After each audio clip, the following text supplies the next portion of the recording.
Hi folks, and welcome back to my plot. As you can see, I'm hiding in the greenhouse. Forecast today for just a bit of grey. It's pouring down, it's meant to be dry, but it is not. So I'm hidden in here, and to be honest, all I want to do is start getting started on the polytunnel. But yesterday was a lot, wasn't it? Thank you once again, as always, for all the wonderful supportive comments. It was a funny trip. You know, when I first got to the plot, I was pretty devastated. It was absolutely horrible. But after a little while, it was like, okay, right, we've got a job to do. Let's get cracking. Let's do it. And then when I came to edit yesterday, I was just in bits. Seeing it actually all come down and finding Steve's music to put over it and stuff just ruined me. It's like emotional torture. But you know, it was kind of nice in some ways, and I wanted to give everyone just that little bit of closure. That one last wave from Steve's plot, that kind of thing. And I think it came together quite nice. And yeah, thanks again for all the support. But we are back. I've just been gagging to get out today, to be honest. Like, being at Steve's plot just kind of gave me the bug, you know, like seeing how much effort, I don't know, being in that place where he had put so much time and effort in, you know, it's kind of his pride and joy, just really inspired me to get back out. I've been raring to go, and unfortunately, like I say, it's chucking it down. So I've come into the greenhouse and made some unpleasant discoveries, really. The pests in here have really continued to wreak havoc. There's more caterpillar damage on the tomatoes, so I must have missed some of those. Oh no, there's some down there as well that I hadn't seen. Oh no. Oh, that's a shame. But the main issue I found is these marigolds are completely infested with spider mite. And I knew that the spider mites were on here. I could see a little bit of damage, but I thought maybe with SP Invigorator it would kind of knock them back. And I was like, it's better to just have them on here than on the tomatoes and chilies. But if this gets bad, I'll rip it out. And I think that's what I need to do, because on the Buena Malata, I just started to see the telltale spider mite webbing has spread to the chili peppers, which I do not want, and I really don't want it on my Dorset Naga. I can't see them on here, but they probably are on here because they're so microscopic. So I think it's time to get a bit brutal in here and just rip out all of this stuff. It's going to make it a lot easier to see the pests and any kind of disease problems and stuff like that as well. I'll probably give the tomatoes a quick prune while I'm in here, just because it's chucking it down, and then I will show you what the allotment is looking like, because at the moment it looks like a building site. There is lots and lots of stuff that I kind of rescued from Steve's that wasn't going to get used. I really wanted to kind of put it to good use in his name, and yeah, does mean that the plot is looking a little a little crazy at the moment, you know. Just pulled out some of the marigolds, and they were hiding absolutely loads of these bright line brown eye caterpillars. They're all over the place, and that's definitely what's doing the tomato damage. God, those caterpillars, they are a menace. And I found another really weird thing. Look at my cucumbers in here. There were a couple that I found that just looked like this, you know, completely malformed. That looks like it might be some kind of deficiency rather than being related to the spider mite damage. But I'm not sure. Have you ever seen something like that? They look properly creepy, to be honest. But it's looking much clearer and free with the tomatoes. And look, just down here, I can see one. There's two. These are the tiny little moth caterpillars, and I have found, it must be about 50 of these. Luckily, they're not very camouflaged on the soil, so they're easy to get, but yeah, I'm fairly sure, look at my hands, I'm fairly sure these are what's been causing all the damage on the tomatoes.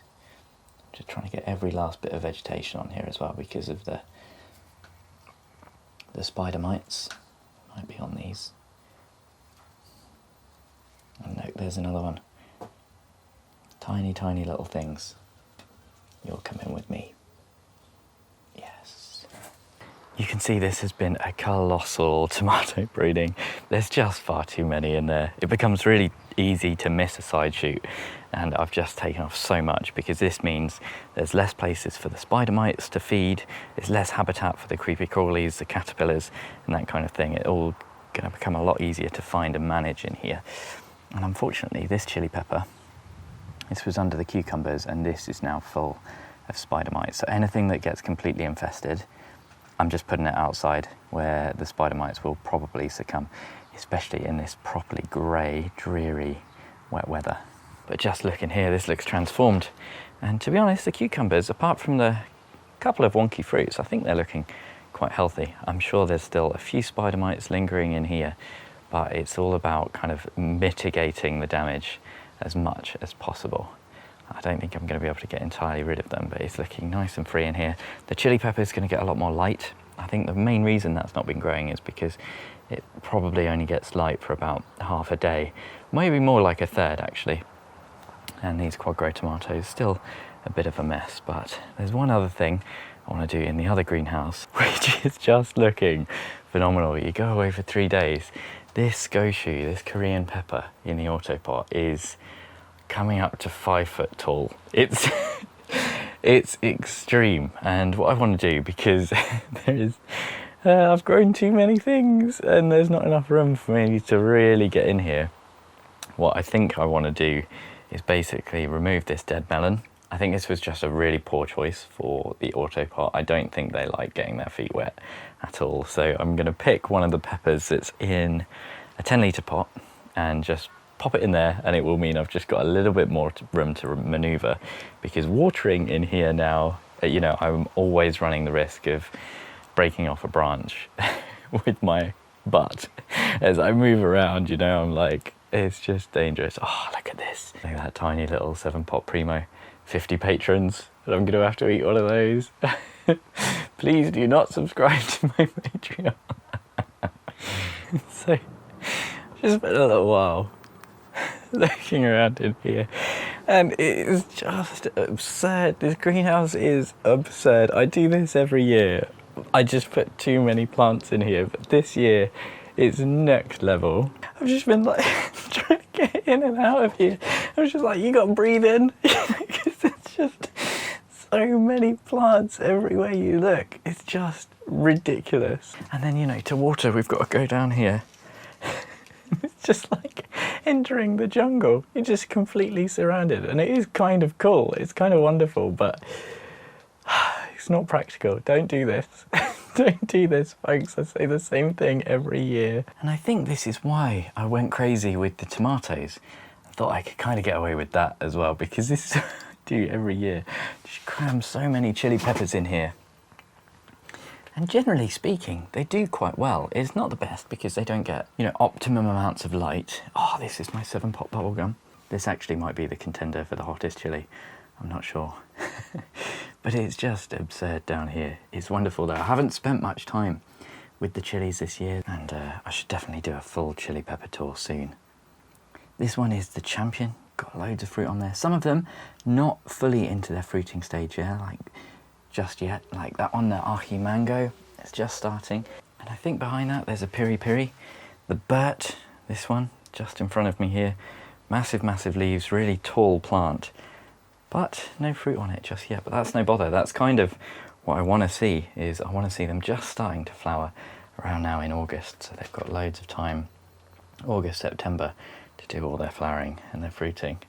But I have picked one, and I think ideally for repotting this late in the season, you'd want something that isn't really starting to flower yet, or is just starting to flower maybe, so that it can refocus on its roots.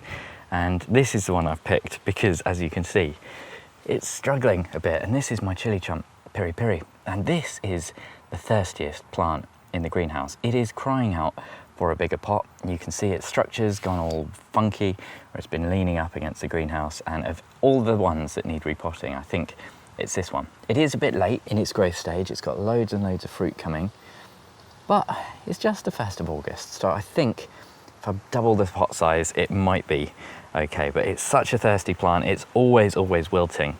So I think it's quite a good fit for this auto pot. And it's just going to free up that little bit of extra space in here, which will make it ever so slightly easier. Although I've just seen in the corner of my eye that actually there's one over here I'd forgotten about. This is the Sugar Rush Stripey. That's in need of a drink, but these haven't been watered since before I went to Cumbria. I gave them a really good drenching before I went, and considering that, I think they're looking pretty good.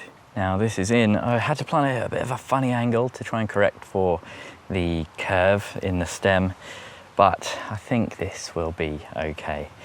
I'm gonna kind of orient it so this side is facing the sun as well, and hopefully it will correct itself a bit over time. I'm gonna leave this offline as well. I'm not gonna plumb this in just yet, because when you first repot these, it's recommended that you don't immediately switch the auto pot irrigation on, because the roots won't have filled up the pot in that kind of first 1 to 2 weeks. You might end up with a lot of water logging at the bottom. And as you've seen from the melon, that is not what we want.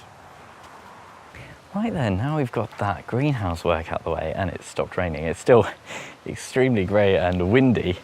I can do a bit of a tour. Just what a mess the allotment looks like at the moment. And I must say, it's a good kind of mess. And Steve was always saying, don't rush, you know, take your time with things. And I'm going to be telling myself that an awful lot, because there's a lot of things I would love to rush into. I want to start building the polytunnel immediately, and we need to get the prep right first. Like I did with that greenhouse, which I am so proud of. It took a lot of work and a lot of videos, I know, but I want to make sure that I do the same with the polytunnel. So to be honest, I'm expecting the allotment to look like a building site for a while. These are all the support poles. These are the anchor plates for the actual kind of foundation tubes that provide support to the whole structure. This is actually not from Steve's. This is a load of scaffolding that I picked up from my dad's while we had the van. I thought, hey, I'll get that. And the plan is to make that into a brassica cage. So I'm hoping I can use some of this netting. I might have to buy a bit more, and I'll have to build a door and that kind of thing, but sick and tired of these goddamn hoops. And trying to get in here to weed and take care of things, you know, there's so much pushing up against the edges already. And you know, things like this, I haven't harvested any kale because I can't be bothered to faff around with the netting. It's so bad, I know, it's so bad, but it's true. That's just one of the things, you know, when you've got 20 other things to do, just that little complication. And you get this over here as well. So I'm not sure if this is pigeons pecking or caterpillars. Maybe butterflies have laid their eggs through the netting. I don't think it's caterpillars. I was having a good look earlier, but they are harder to see than you might think. It's easy to miss them. So that's the plan for that. But like I said at the end of that last video, there was lots of things I wasn't able to show you because the end was such a rush.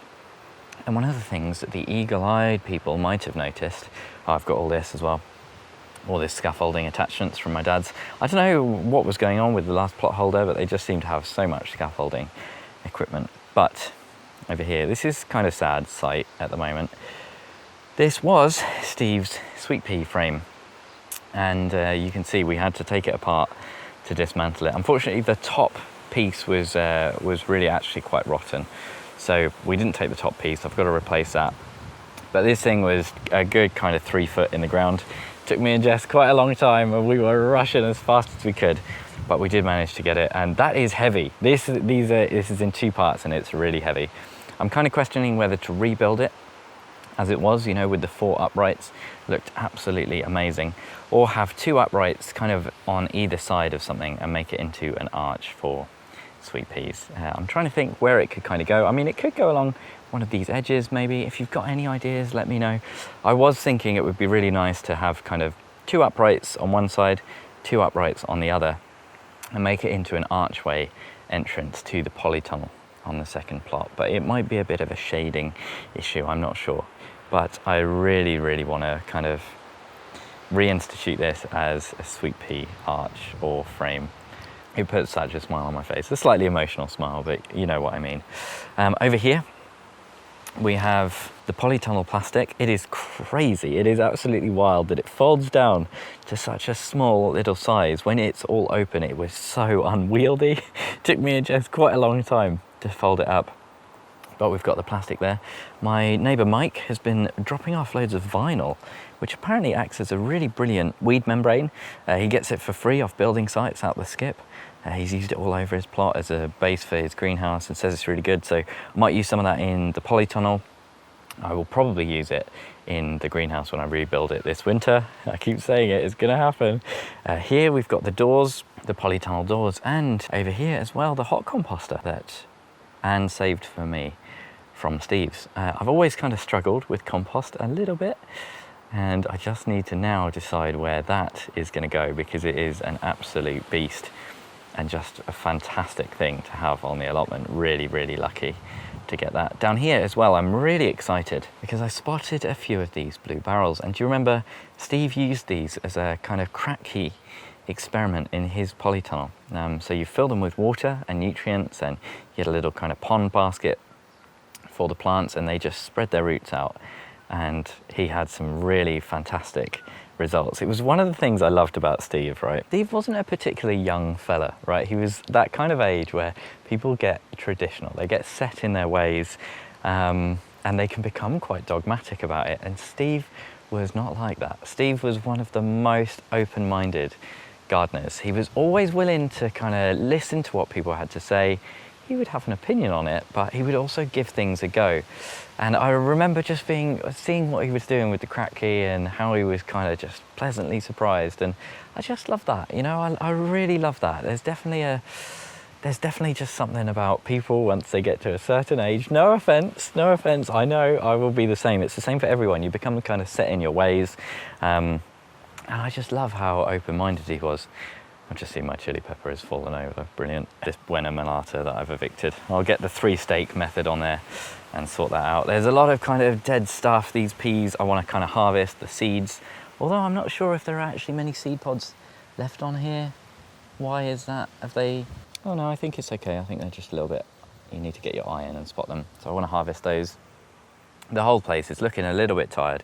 Needs a bit of attention, but we'll get there, we'll get there. Some of the cabbages have just started to heart up. That's really nice. Look, this one. That is fantastic to see, actually. I'm really, really pleased about that.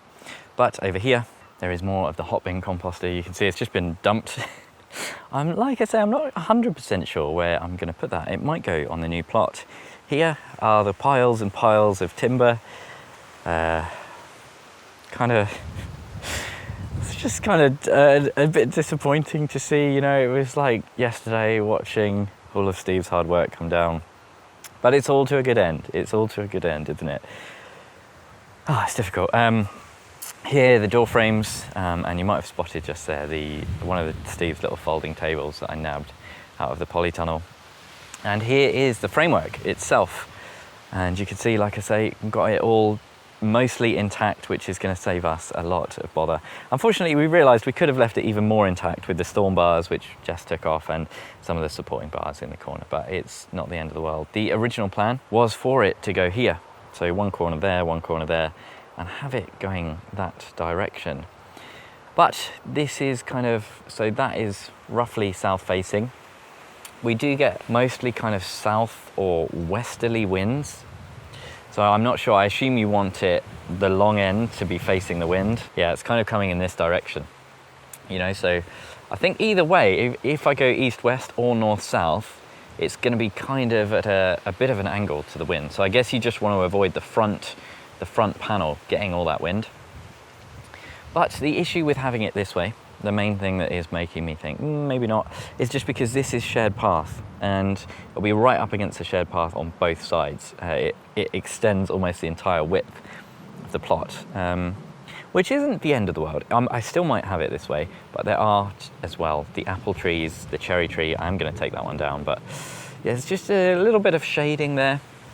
And the other main option, I think, is to have it more of an east-west. So this will maximize the sun, possibly get too hot, I think, on the south coast. I think a little bit. There is a cherry tree over there as well, which is a bit of a consideration. Although if that has to come out, so be it. I'm not particularly attached to it. But we could either go, you know, have it along the edge, which a little bit nervous about. Don't love the idea of having a structure. Like my next door neighbour's got their greenhouse right next to the shared path. There's one over there as well. It's just, you know, people moving around, tools, wheelbarrows, you never know.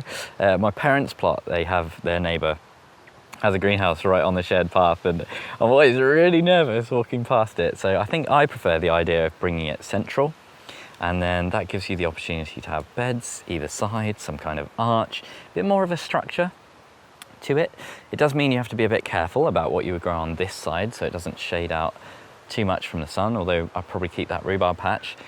The thing I haven't done is measured this out, so I'm going to do that now. One issue with having it in this configuration is I will have to dig up all of these raspberries, but not particularly attached to them. Just going to be a lot of work because they do need to go quite deep. It is quite amusing because it highlights how small my plots are compared to Steve's. This tunnel on Steve's plot looked absolutely tiny, and on here it takes off almost the whole thing. So we've got this silver pole to that little green marker. Roughly, this is, like I say, just rough, and it would go up over to just in front of these cucumbers and just in front of the parsnips. That could look quite nice, you know, because we would still be able to retain this growing area. It would be far enough away from the plums. I would have to take that cherry down, but like I say, no big deal for me, really. Unsure. Answers on a postcard, please. The anemones and the sweet peas and the cosmos and the stocks are out over here. So we do have a little flower showing. And in fact, I have not sowed any more in here, which was my plan. It was on my to-do list and I've not done it, so that's a bit shoddy of me. Parsnips looking okay, some of the squash looking okay, and this courgette looking oversized. Whoops. I am personally really uncertain. I think in terms of climate and temperature, I would prefer the the north-south orientation, but I do kind of prefer the aesthetic choice of having it east-west. The idea of a nice raised bed that goes down the side of there, a nice raised bed down there, maybe some little kind of wildflower strips on one side, something like that. I don't know, I think it would look a bit nicer than having it kind of jammed in there, you know, end to end, absolutely packed in, no space either side. Food for thought. Honestly, just let me know in the comments, because I'm kind of 50-50 on it. I've had a little look around, and a lot of the polytunnels on this site are situated like this one, in a north-south configuration, and in fact all the ones I can see are like that. There might be a reason for that. There might well be a reason. So yeah, I don't know. I do think that generally speaking, either direction would work, and I'm raring to go. I want to start digging. Honestly, I want to start digging now and start building the thing, but I've got Steve's words echoing in my head, you know, take your time with it. He was actually really, you know, we used to take the mick on Potty Mouth a lot about buy the bloody glass and this kind of thing, but he really was actually really supportive about that very slow greenhouse build and said, you're doing the right thing, you know, get it right, make sure it's perfect, get it level, make sure it's going to last and you won't regret it. And he wasn't wrong. So let me know what you think. I hope you've enjoyed a little tour, seeing everything in its kind of the current state of flux. An extra special thank you as always to my chili pepper tier patrons, Tony, Bill, Pam, Louise, Mel, Michael, Denise, Socks in the Garden, and Craig. Hopefully I'll see you again very soon in the next one. Oh, there's a little sparrow. What are you up to? Ta-ra, folks.